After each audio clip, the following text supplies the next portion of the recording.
짠! 여러분 안녕하세요. 영어반 놀자입니다. 네, 출근 잘하셨습니까? 그래서 여러분에게 20대 여러분 부동산 상식 중에 제일 상식, 거기에 대한 이야기입니다. 네, 제가 이제 신문 기사를 보다 보면 20대 친구들이 그 모아놓은 돈 가지고 월세를 이제 계약하잖아요. 좀 더 모으면 30대 정도 이제 전세 계약을 하는데, 거기에 대해서 너무 기본적인 그런 걸 안 해서 돈을 뜯기는 그런 사례를 많이 봐서 되게 마음이 아픈 경우가 많아요. 그래서 거기에 대한 아주 기본적인 기본, 그거 제가 2개 그것만 알려드리겠습니다. 뭐 디테일한 거는 제가 항상 말씀드리듯이 나중에 하나하나 차근차근 알려드려서, 제가 항상 여러분한테 말씀드리잖아요. 돈을 버는 것도 중요하지만 그만큼 지키는 것도 중요하다. 네. 아침에 방송하니까 아직 입이 덜 풀렸는지 조금 발음이 셉니다. 네. 부동산 계약을 할 때 제일 중요한 거는 먼저 등기부 등본을 떼서 그 집의 상황을 보는 겁니다. 네. 이 집에 대출이 얼마나 잡혀있나. 등기부 등본은요, 부동산에서도 떼주지만 내가 컴퓨터에서도 500원인가? 네. 그래서 그 집에 얼마가 잡혀있는지 그걸 봐야죠. 봐서 내가 넣는 계약금이나 보증금, 이게 초과하면 안 되니까, 네, 그런 상황을 보는 게 등기부 등본입니다. 그걸 꼭 떼시고요. 집에 문제가 없어요. 그럼 이제 계약을 하죠. 계약을 한 다음에 반드시 해야 되는 게 있죠. 2개. 전입신고, 확정일자. 네. 전입신고는 하실 거예요, 아마. 근데 확정일자를 안 하시는 분들이 있어요. 확정일자를 반드시 해야지 나중에 그 집에 문제가 생겼을 때 제가 제일 우선적으로 변제를 받습니다. 네. 확정일자랑 전입신고 같이 해야 되냐? 보통은 이제 전입신고 하면서 확정일자를 같이 받죠. 근데 내가 만약에 전입신고를 좀 늦게 해야 되는 그런 상황이야. 그럼 확정일자 먼저 받으시면 돼요. 별개입니다, 2개는. 네. 동시에 할 필요는 없는 거예요. 요거를 아시는 분은 좀 없더라고요. 확정일자랑 같이 해야 되는지 아는데 그렇지 않아요. 전입신고 안 해도 확정일자 먼저 받으면 돼요. 받으신 다음에 나중에 이제 전입신고 해도 되는데, 집에 문제가 생겨서 확정일자로 해서 내가 저항권을 가졌을 때, 그럴 때는 무조건 내가 전입이 돼 있어야 돼요. 전입이 안 돼 있으면 저항권이 안 생겨요. 네, 무조건 전입신고가 돼 있어야 됩니다. 그러면 확정일자를 내가 받았어요.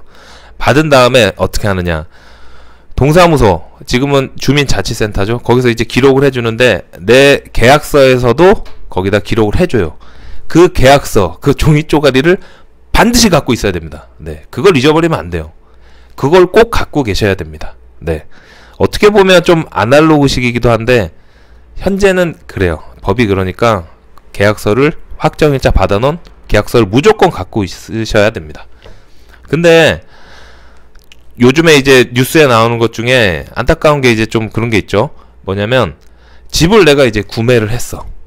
등기부 등본상에도 문제가 없어.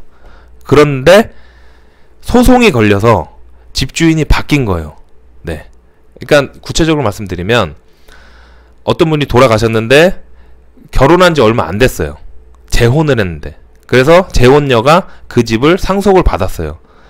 상속받은 그 집을 누군가가 이제 등기부상에도 문제가 없고 주인이 맞으니까 샀단 말이에요. 근데 아들이 나타난 거죠. 무효다. 저 집은 내가 받아야 된다. 그래서 판례가 그 집은 아들 거다. 네. 그러면 집 산 사람은 뭐가 되는 거예요? 문제가 아주 심각해진 거죠.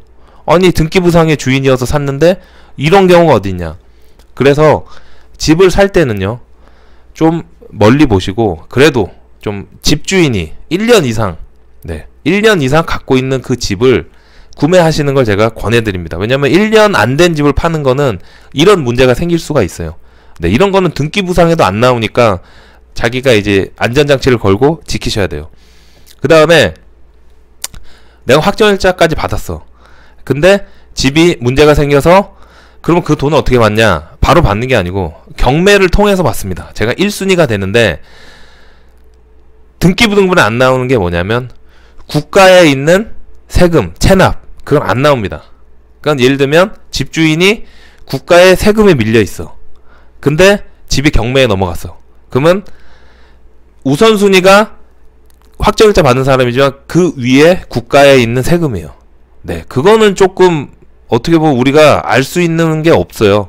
네, 그거는 집주인이 얘기하지 않는 이상은 알 수가 없기 때문에 그런 부분은 어떻게 할 수가 없어서 네, 그건 좀 운에 맡기는 수밖에 없는 것 같아요. 네, 그래서 가급적 좀 근저당이 많이 안 잡혀 있는 집을 계약을 하시길 제가 권해드립니다. 그 다음에 제일 조심해야 될 게 뭐냐면 관리 부동산이라 해서 부동산이 관리를 하는 데가 있어요. 통으로 뭐 다세대 주택 뭐 그런데 보면은 부동산에서 집주인도 없어요. 자기가 대리로 그냥 싹 다 해요.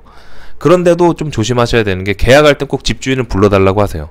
네, 주민등록증 갖고 오라 해가지고 확인하시고, 왜냐면 요즘에 그런 사기가 많은 게 나는 분명히 전세로 계약을 했어요. 근데 이 부동산에서 집주인한테는 월세로 허위 계약 신고를 하고 보증금을 갖고 외국으로 도주를 하는 사례가 몇 있었습니다. 네, 강남에서 몇백억대, 네, 해서 한 몇 건 있었던 걸로 기억하고 있어요.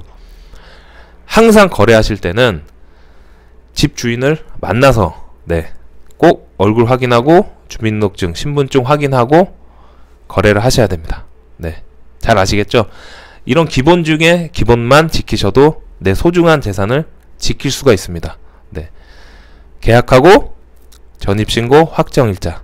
네, 그 다음에 하나 팁 더 드리면 계약기간 2년이에요. 2년인데 그 계약 만료 시점 3개월 그 안에 내가 이사를 가겠다, 아니면 뭐 집주인이 뭐 더 올려달라, 아니면 뭐 깎아줘라, 이런 말이 없으면 자동으로 그냥 연장되는 겁니다. 자동으로 연장되는 거니까 네, 그런 거는 항상 그 만료 3개월 전에 네, 집주인하고 좀 커뮤니케이션을 해서 연장을 하시면 됩니다. 네, 오늘 내용이 도움이 되셨나요? 저는 이렇게 20대 여러분 이제 사회생활 시작하실 때 이 기본 중에 기본을 알고 시작을 하셔야 되거든요.